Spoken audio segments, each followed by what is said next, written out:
Good morning. Welcome to the Universalist Church in which love is the spirit. We are glad you are here, whether you're here in the sanctuary today or anywhere in the world on our live stream. I'm Sherri Englehart-Shea, one of your representatives on the Board of Trustees. If you are a visitor, we hope you'll sign one of our guest books at either entrance to the sanctuary or visit our webpage, www.westhartforduu.org, to learn more. There you can use the contact page to get onto our electronic mailing list, which is the best way for us to stay connected. We look forward to helping you become a part of the Universalist Church. Today we'll have fellowship in Fisk Hall and through Zoom. If you need help finding your way to Fisk Hall for our fellowship hour, any member of the church will be happy to guide you. Just look for someone wearing a Universalist Church name tag. You can find the link for Zoom fellowship in your weekly news or our Breeze calendar. If you aren't getting the weekly news, please do sign up for it on our website. And now, I invite you to take a moment to make your mobile phone silent, turn off your email, put away your keyboards, and settle in for worship.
Hello, everyone. Welcome to our summer season. If it has not yet felt like summer to you, I'm sure today does. I'm going to ask somebody to help us put a fan back in. Thank you, Anna. That would be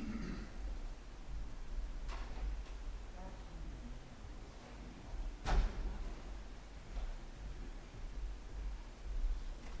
I only need one fan up here, but I want to make sure that we have some good breeze equally distributed as much as possible throughout the sanctuary. If you have a home chalice or candle, I invite you to light that now as I light ours here in the sanctuary.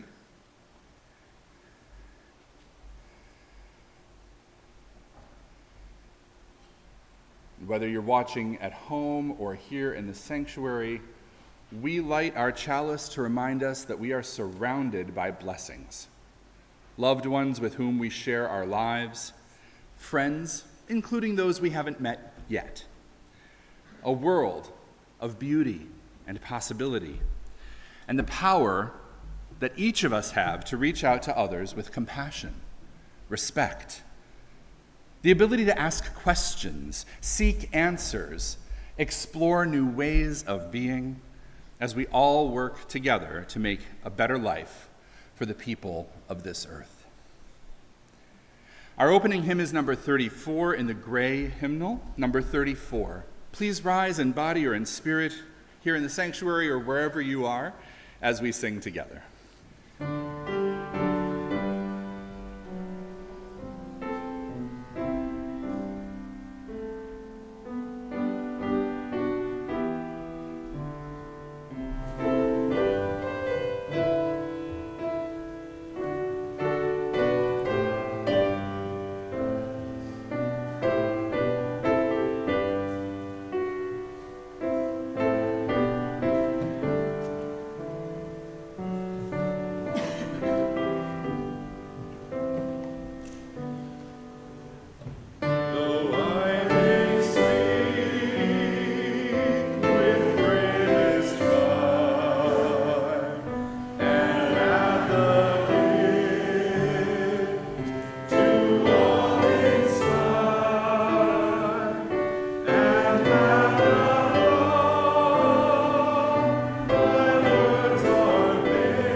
Please join me in speaking the words of our affirmation, our covenant.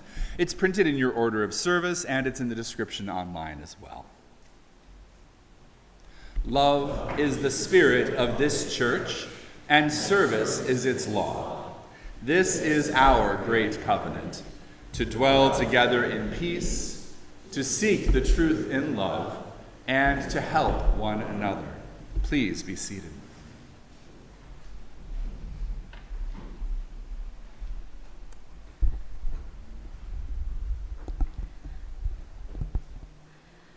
Our Time for All Ages story today is a story called Nothing More Than Nothing. Winter was coming to an end, or so it seemed, but every so often there would be just one more flurry, one more snowstorm. The birds were amazed at how long the winter went on and found themselves discussing the properties of snow. The chickadees and the cardinals chattered and thrilled. And finally, a titmouse spoke in a very quiet voice to the wild dove sitting next to her. "Tell me the weight of a snowflake." "Nothing more than nothing," said the dove. "Oh, I had no idea.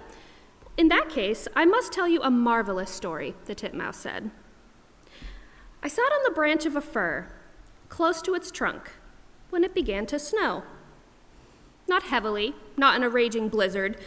No, just like in a dream, without a wound and without any violence. Since I did not have anything better to do, I counted the snowflakes settling on the twigs and needles of my branch. Their number was exactly 3,741,952. When the 3,741,393rd dropped onto the branch, nothing more than nothing, as you say, the branch broke off. Having told her story, the titmouse flew away. The dove, an authority on many things since the time of Noah, thought about the story for a while, and finally said to herself, "Perhaps there is only one person's voice lacking for peace to come to the world."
The voluntary offering, the sharing of our resources for our shared work as a congregation, is a spiritual practice for us. By offering your time, talent, and treasure to this community, you help us serve our members, our friends, and the wider community of which we are a part.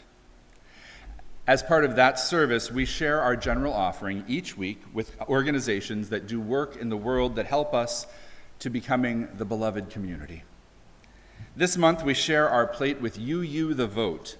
UU the Vote is an initiative created by the Unitarian Universalist Association's Side with Love team, providing us an easy-to-engage opportunity to bring our democratic values to life in the crucial struggle to build a genuine multiracial democracy. UU the Vote engages people in voter registration, issue education, get out the vote drives, voter protection, state leadership development, and more. UU the Vote does year-round work toward building a truly inclusive democracy. To give electronically, you can use the QR codes on your order of service, the links in the description, or those on our website to make your donation to our offering. And here in the sanctuary, our offering will now be gratefully received.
May these gifts so generously given sustain the work that we do together, the life of this community, and support the wider world of which we are most certainly a part.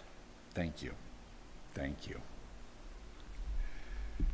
Please rise in body or in spirit as we speak our congregational reading. It is number 658 in the gray hymnal, number 658 in the back. It's called To Risk.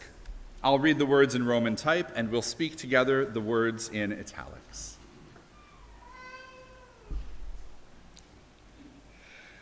To laugh is to risk appearing the fool.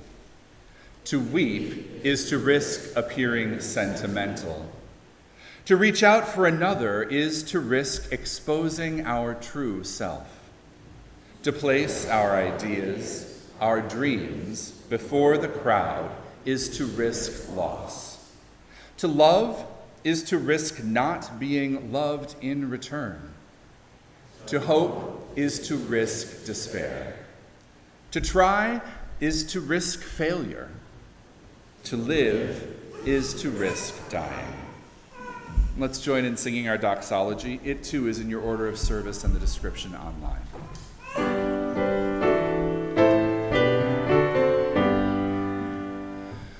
Praise God for love we all may share.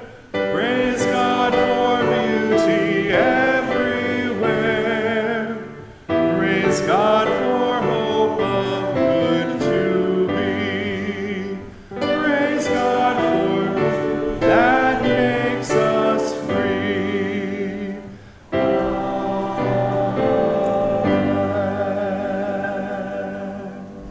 Please be seated. I have a couple of things to share with you. If you were in attendance here or watching at home last Sunday, you saw the General Assembly Sunday morning worship. General Assembly is when our congregations come together every year to do the business of the faith, to vote on all sorts of things, to worship, to learn, to celebrate. And this past General Assembly, some pretty momentous things happened. A number of votes occurred. We have some new board members. But the thing that we have been talking about here a little bit is the covenant among the congregations. In the past, we have used what we called the principles and purposes for about 40 years. And that is surprising because our bylaws ask us to revise those every 15. And they stayed largely the same for almost 40 years.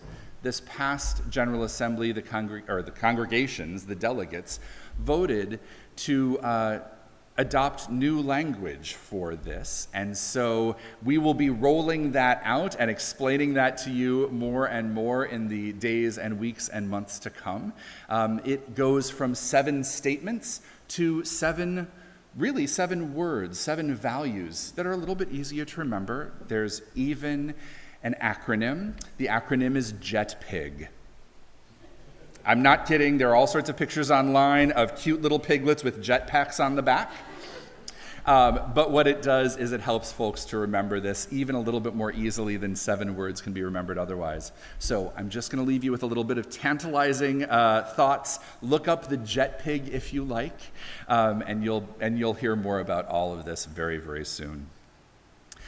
I also want to share with you that Patricia M's brother had died a little while ago, and she's just returned from grieving with her family.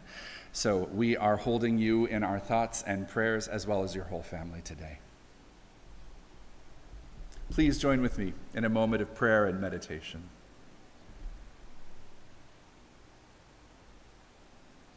For some of us, prayer is a daily occurrence. For others, it's something that we once gave up. For some of it's something we never learned to do. In these moments, let us remember that prayer is a way to lift up the things that we feel most deeply, know most truly, seek most persistently, grieve most profoundly, and celebrate most joyfully. In times of prayer, we are able to consider the whole of our lives and the needs of our world in a way that we often do not. So whether you are praying to or praying about, or just meditating, holding close in your heart. In moments like this, may we all reach beyond ourselves to discover all to which we are connected. May we look within ourselves to understand the fullness of our being. May we find that all we know to be sacred holds us closely when we need support and comfort, and sets us free when we are ready to explore and grow. May our fears be relieved. May our striving for justice be stoked. May our ambitions be turned toward that which heals the world. May our flaws and our failures help us learn compassion and to do better. And may our gifts and successes be blessings to all around us. Let us take a moment in stillness for the prayers of our hearts.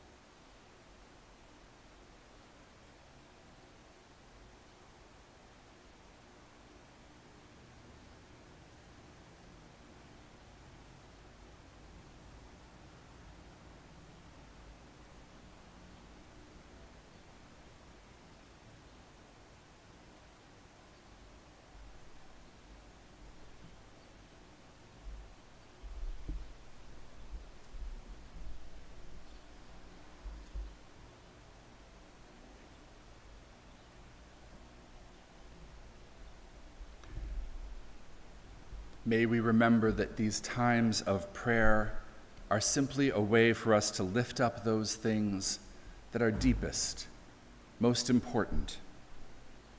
May we be filled with the knowledge that there is room for us all within our covenant, and that each of us may know what is holy by a different name.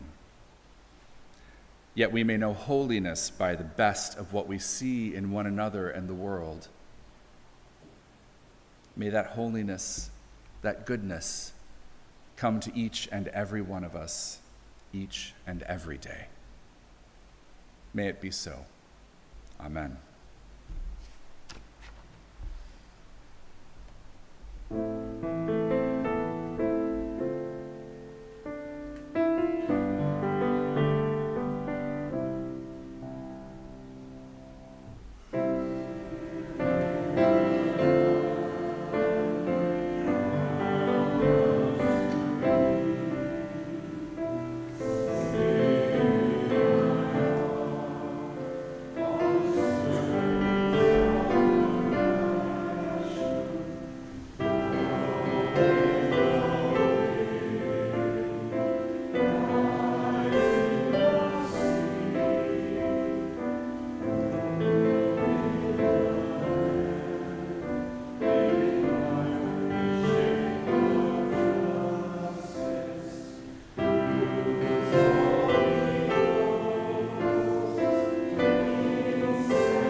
Our first reading is entitled Fearing Paris by poet Marcia Truman Cooper. Suppose that what you fear could be trapped and held in Paris. Then you would have the courage to go everywhere in the world, all the directions of the compass open to you, except the degrees east or west of true north that lead to Paris. Still, you wouldn't dare put your toes smack dab on the city limit line. You're not really willing to stand on a mountainside miles away and watch the Paris lights come up at night. Just to be on the safe side, you decide to stay completely out of France. But then the danger seems too close, even to those boundaries, and you feel the timid part of you covering the whole globe again. You need the kind of friend who learns your secret and says, see Paris first. Our second reading is entitled A Drop in the Bucket by UU minister Gordon McKeeman. What it says about inadequacy, futility, insignificance, a drop in the bucket. What's the sense? What's the use? We're no longer in the center of things. Copernicus removed the Earth from the center of the solar system. Darwin removed humans from the center of the Earth. Astronomy has removed the solar system from the center of the universe. Well, who are we then, and where are we? Physiologists call us weak, watery solutions, more or less jellified. Just suppose that we are the merest drops in a bucket. There are unspoken assumptions here. We assume that a full bucket is what we're aiming at, and that, until the bucket is full, nothing has been accomplished. There is never a shortage of buckets. The empty bucket litany is long and tedious. Racism, sexism, ableism, authoritarianism, oppression, injustice, violence, environmental degradation, overpopulation. You feel like a drop in the bucket? Who asked you to fill the bucket, especially all alone? Remember how many there are who share your concern. We may feel daunted, but we are not one drop. A sense of isolation is the parent of the drop in the bucket feeling. Sometimes one can decide the size of the bucket. Don't think you can do a large bucket? Try a smaller size. Even imparting a bit of hope, a pat on the back, a financial contribution, a few hours of volunteer service, every drop helps. It might even be wise to remember why you need to help fill this bucket, possibly to quench the thirst of someone hard at work on a larger one. That buckets of whatever size are filled a drop at a time. If you don't help, it will take even longer. That your drop may be one of the last ones needed. Why is it that our image is of the first drop of the bucket? Where we'd be if everybody gave up putting drops in the bucket? Probably much worse off. Persistence depends on patience, on keeping at it when there is little to reassure us. It would be too bad to give up, to sit back, bemoan the sorry state of the world, and wonder why somebody, anybody, everybody, but not me, thank you, doesn't do something about it. After all, the Grand Canyon was fashioned by drops of water, as ordinary as they seem.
Marcia Truman Cooper writes, "Suppose that what you fear could be trapped and held in Paris.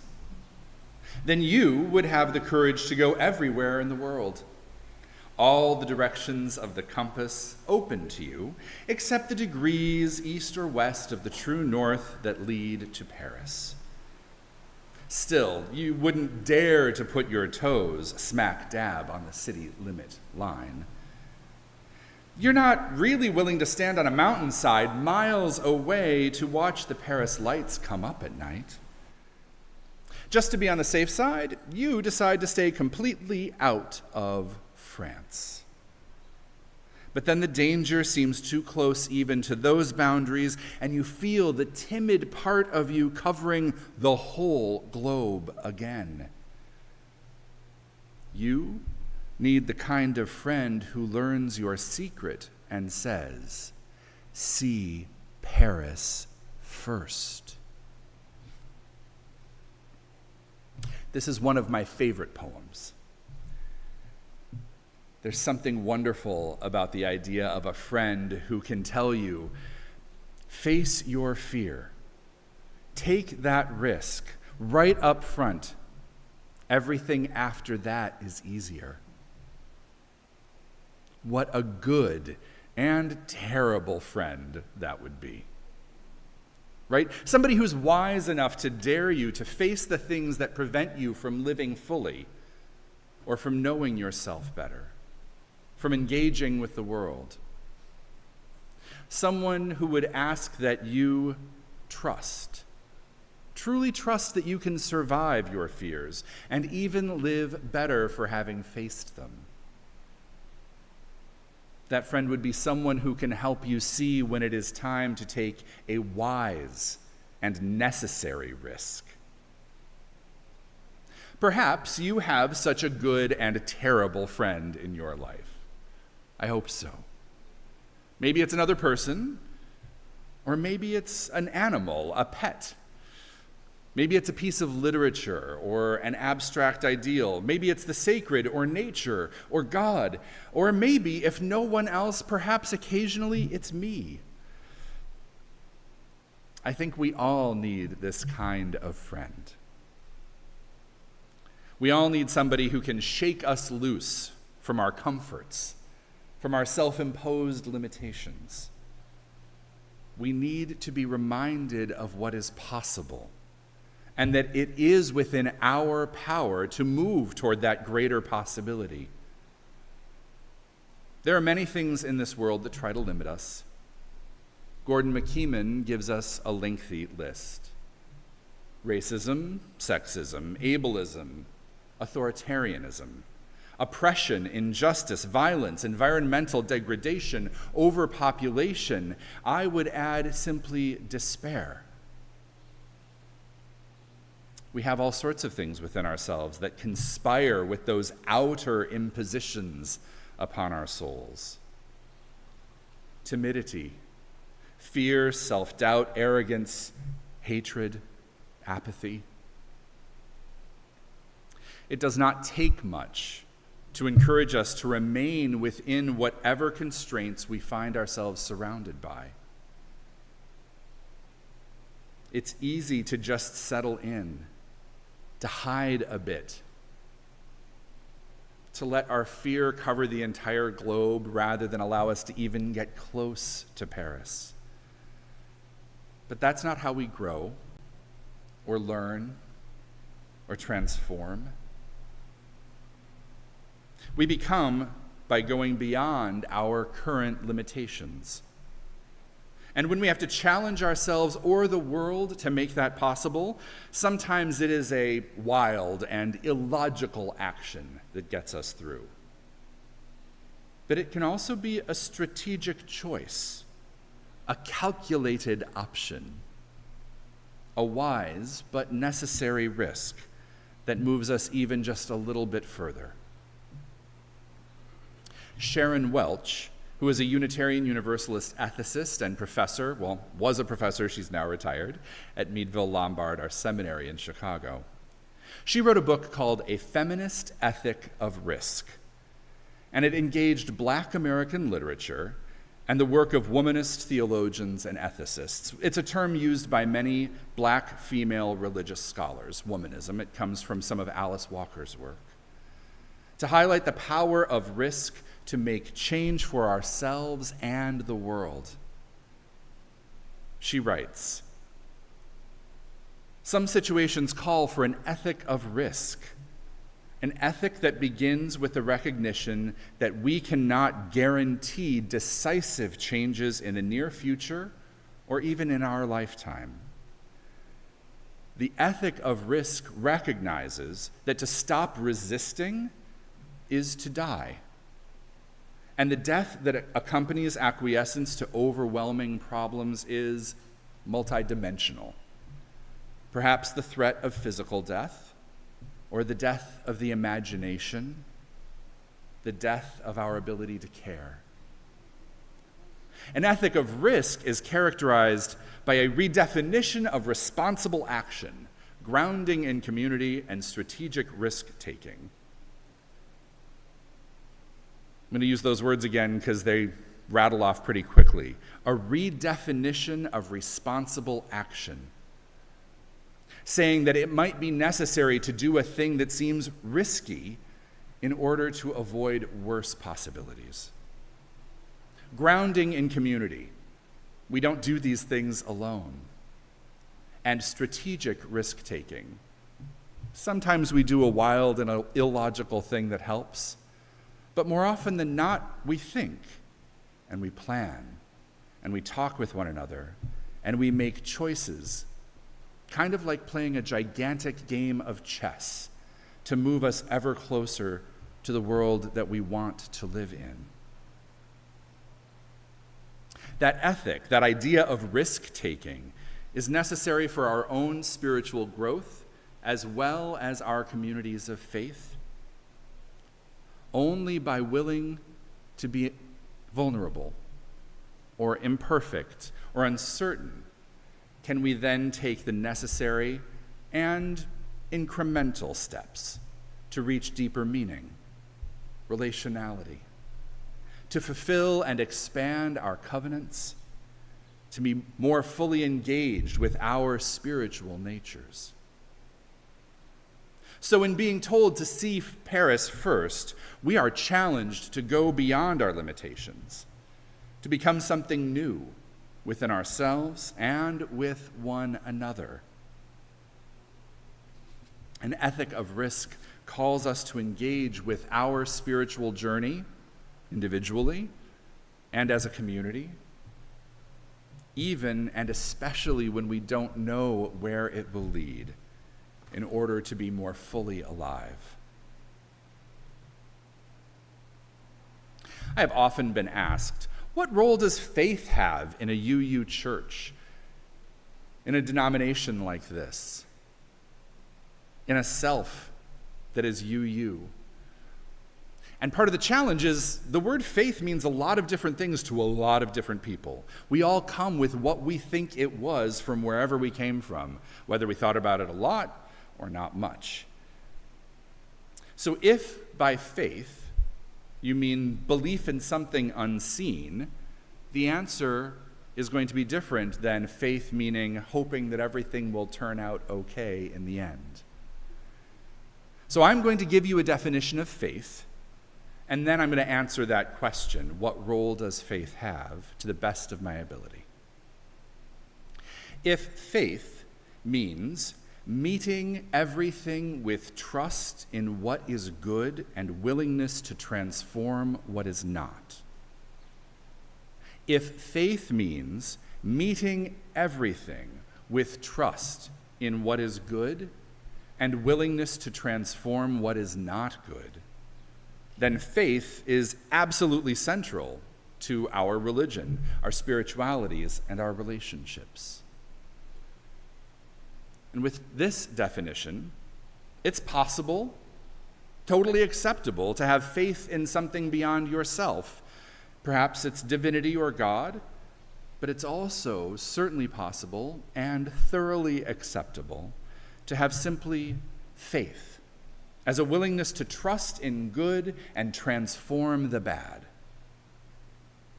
Faith is just an orientation of the mind and the heart and the soul. Faith is a way of being that makes room for all sorts of friends who tell us to see Paris first. And this kind of faith is the kind that actually makes it easy for us to say, my faith calls me to do this, or I have faith that we will overcome this evil. And in this way, faith is the thing that makes living with an ethic of risk possible. Trust in what is good does not imply perfect safety. Willingness to transform doesn't necessarily mean success. A faith of this kind has risk built into it. Faith is a wise and necessary risk in a world where it would be easy to choose as little risk as possible, to keep our heads down and our mouths shut, and just wait out whatever we're not happy with. But instead, faith, trusting in good and transforming what isn't, calls us to move to meet challenges, to fix the brokennesses of life. Faith asks us to take one more step, to make the next right action. Faith believes that any one of us might be that next drop in the bucket that causes it to overflow. Or that we might be that 3,741,953rd snowflake. That one more voice that tips us all over into peace. Faith is the way in which I strive to meet the world. It's how I engage with all of you. It's how I engage with my own inner life in order to bring the whole of myself into being too. And when I talk about bringing myself into being, I'm not just talking about kind of putting all of my personality on display for you to see, though that probably sometimes happens. I'm not just talking about letting every idea that I have running through my mind flit across my face, or all of my thoughts just get blurted out of my mouth, though sometimes that also does happen. What I mean by the true self, bringing my full self into being, is that I go and look for all of the things that matter most to me, the things that I am most committed to, the relationships that I most cherish, the hopes and potentials that I most strive to see exist, and I do everything I can to make that real. I learn more about myself that way. And that happens because of faith, trusting good and transforming bad. I do that with myself. I hope to do that with you and in the world. And it is a risk. I may learn something that shakes my understanding of who I am, or I may learn something, or we may learn something that causes us to have to change what we were planning on. I may discover that I have a prejudice or a tendency that I don't like and did not know about.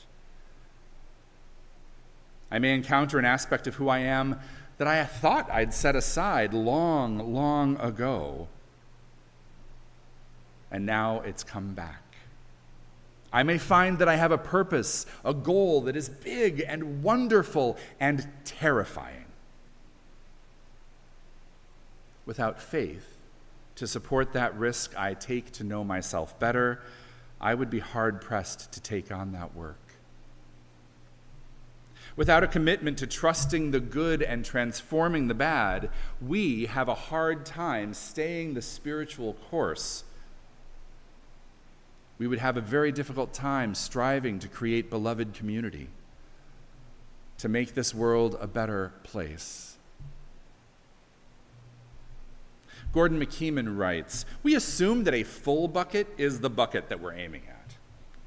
That until the bucket is full, nothing has been accomplished. But there is never a shortage of buckets. You feel like a drop in the bucket? Well, who asked you to fill that bucket, especially all by yourself?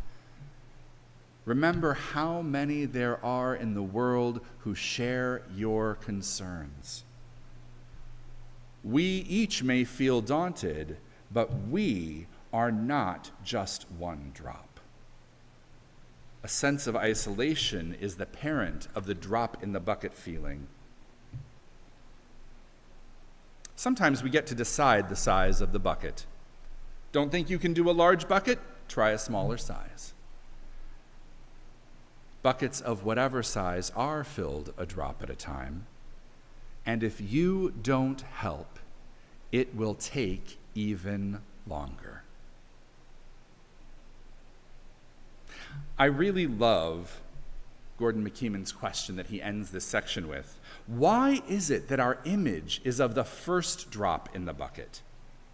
Why don't we envision ourselves as the drop that causes that quivering edge of water right on the lip of the bucket to spill over and overflow? Why don't we each see ourselves as that last snowflake, the one that causes the branch to break, the nothing more than nothing that changes everything? Our ability to choose wise and necessary risk is not just an ongoing process, but it is an ethical commitment. Change in the world may seem like it's just drops in a bucket. Changing ourselves to try what isn't immediately comfortable can be risky. These things demand newness from us. They ask us to try things, but gradually sometimes, with practice, chosen carefully, as well as occasionally with wild abandon. We learn how to take risks by watching other people do it too. The lessons of our stories, the experiences of family and friends, seeing how risks pay off. The growth of faith, trusting what is good and transforming what is bad, occurs in small steps and great leaps. But more to the point, faith grows because it becomes a habit, a way of life, a covenant with all of ourselves and all of creation that we act on again and again, a choice we make repeatedly to trust what is good and transform what is bad. And that's why risk and faith are tied so closely together. Faith, trusting good, transforming bad, is what allows us to be the best we can be, individually, together, with the all that is, however you might call that holiness, that largeness. Faith is what allows us to recognize the kinds of friends who say to us, "See Paris first." And a commitment to wise and necessary risk is what allows us to know when we need to board the plane and go. And so in this season, with all that there is coming up ahead of us, take a risk. Have some faith. And every day, try again. Take a risk. Have some faith until it becomes a way of life that lets you, all of us, all together, take these faithful risks for the sake of ourselves and one another and this world that needs us so very, very much. May it be so.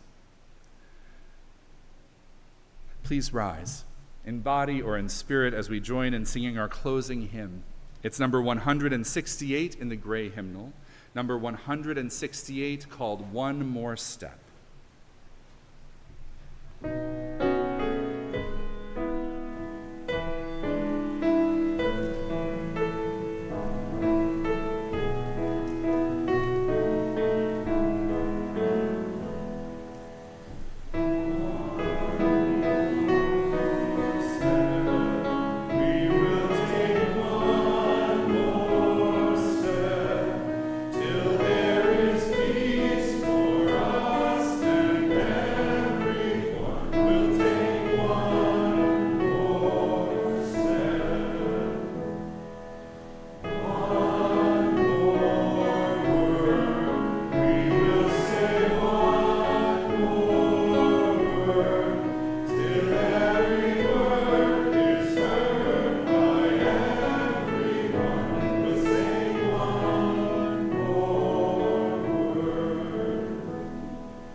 Let us speak together our unison benediction.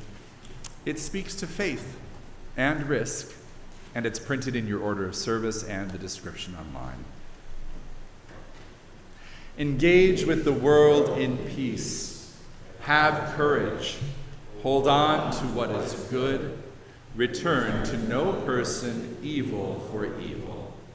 Strengthen the faint-hearted. Support the weak.